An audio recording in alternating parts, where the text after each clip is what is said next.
दुनिया की कोई भी सरकार हो, वो अपने नेताओं के खिलाफ, अपने खिलाफ कोई भी विरोध पसंद नहीं करती, चाहे वो दुनिया के किसी भी देश में हो। और अगर हम बात चाइना की करें, तो चाइना तो वैसे ही एक तरह की डिक्टेटरशिप में जी रहा है। वहाँ के लोग एक तरह की डिक्टेटरशिप में जी रहे हैं। कोई भी विरोध वो नहीं कर सकते। हम देख रहे हैं कि लगातार चाइना से लोग गायब हो रहे हैं, जो लोग विरोध कर रहे हैं सरकारी नीतियों का। पूरी दुनिया में किसी भी देश में इंडस्ट्रियलिस्ट, ब्यूरोक्रेट्स होते हैं, कुछ ऐसे होते हैं जो सरकार के काफी निजी होते हैं, चाहे कोई भी सरकार हो।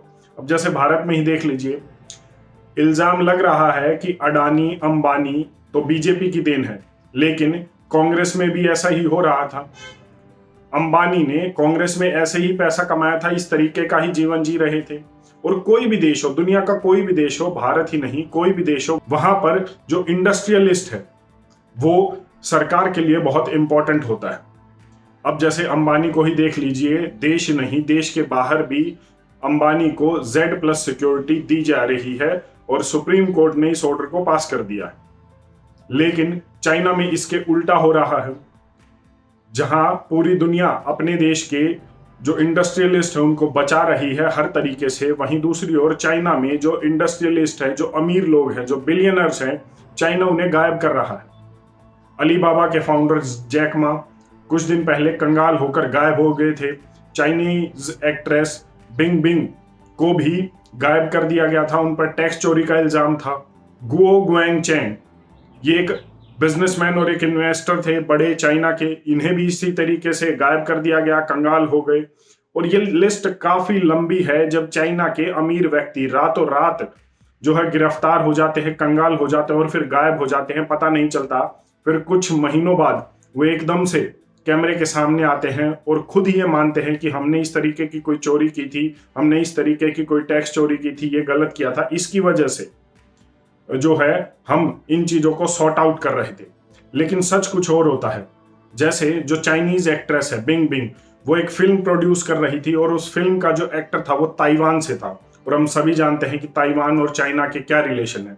यही नहीं, जो मशहूर इंडस्ट्रियलिस्ट या बिजनेसमैन अलीबाबा के फाउंडर जैक मा के लिए सब कुछ ठीक चल रहा था, लेकिन जैसे ही उन्होंने एक प्रेस कॉन्फ्रेंस के दौरान एक सवाल का जवाब देते हुए चाइना की सरकारी नीतियों का विरोध किया, उसके बाद से उनके दिन लदने शुरू हो गए। एकदम से वो गायब हो जाते हैं, वो कंगाल हो जाते हैं, उनकी नेटवर्क गिर जाती है, उनकी कंपनियों पर चाइना की सरकार कब्जा कर लेती है और इस तरीके से वो धीरे धीरे खत्म हो जाते हैं। हुई का यान, फोर्ब्स की 2020 की लिस्ट में इस चाइनीज बिजनेसमैन को, इस इंडस्ट्रियलिस्ट को दूसरे नंबर की पोजीशन दी गई थी और तब तक सब कुछ ठीक चल रहा था। लेकिन जैसे ही इन्होंने कुछ सरकार की गलत नीतियों के खिलाफ आवाज उठाई, उसके बाद ये कंगाल हो जाते हैं। 93% तक इनकी नेटवर्थ गिर जाती है और वही कहानी, गायब हो जाते हैं लाइमलाइट से बिल्कुल रातों रात। अब आप कह सकते हैं कि चाइना में तो कम्युनिज्म है और चाइना ये मानता है कि वेल्थ का डिस्ट्रीब्यूशन होना चाहिए, मनी का डिस्ट्रीब्यूशन होना चाहिए, वो गरीबों में और अमीरों में समान बंटनी चाहिए। इसलिए जो चाइना की सरकार है वो अमीरों से पैसा लेकर गरीबों में मनी को रीडिस्ट्रीब्यूशन कर रही है, पैसे को रीडिस्ट्रीब्यूशन कर रही है। लेकिन सवाल उठता है, क्या ये सच है? क्योंकि अगर हम डिटेल से देखें तो ऐसा कुछ नजर नहीं आता।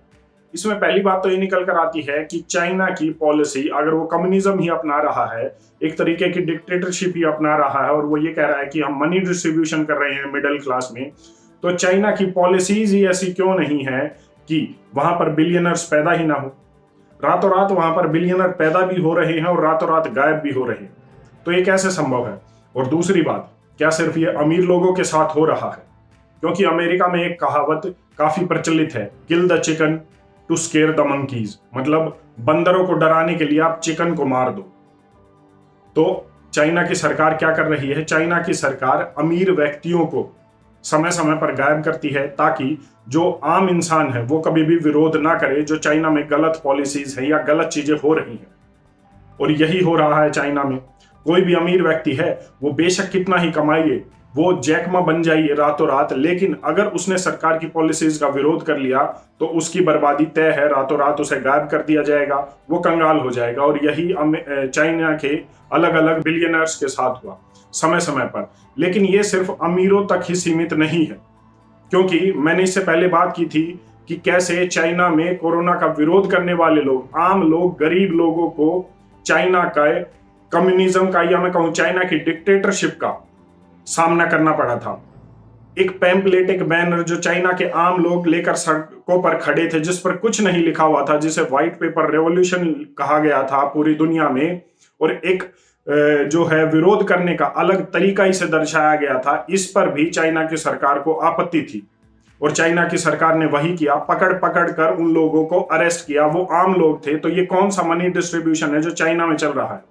अब आप सोच रहे होंगे कि ये तो चाइना की बात है, तो हम भारत में इस पर क्यों बात कर रहे हैं?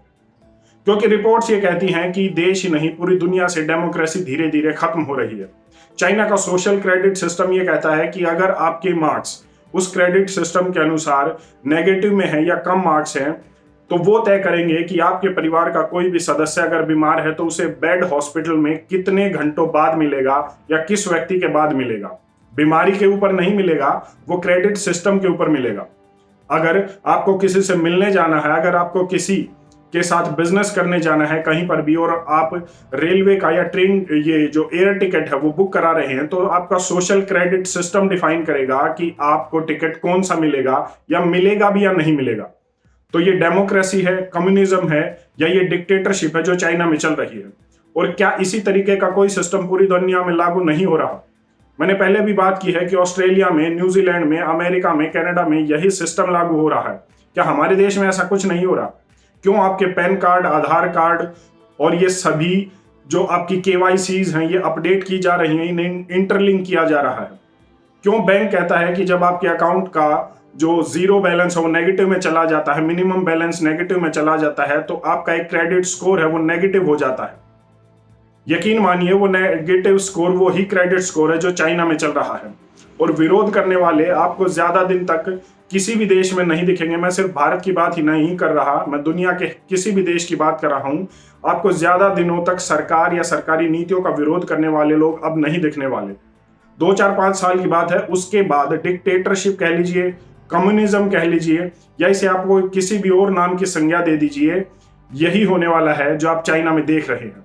अब फर्क सिर्फ इतना है, अभी आप कह रहे हैं कि पड़ोसी के घर में आग लगी हुई है, लेकिन उसकी चिंगारी आप तक पहुंचेगी, और वो आज नहीं तो कल पहुंचेगी। लेकिन सवाल यह है कि जब वो आपके घर तक पहुंचेगी, क्या आप कुछ कर पाएंगे?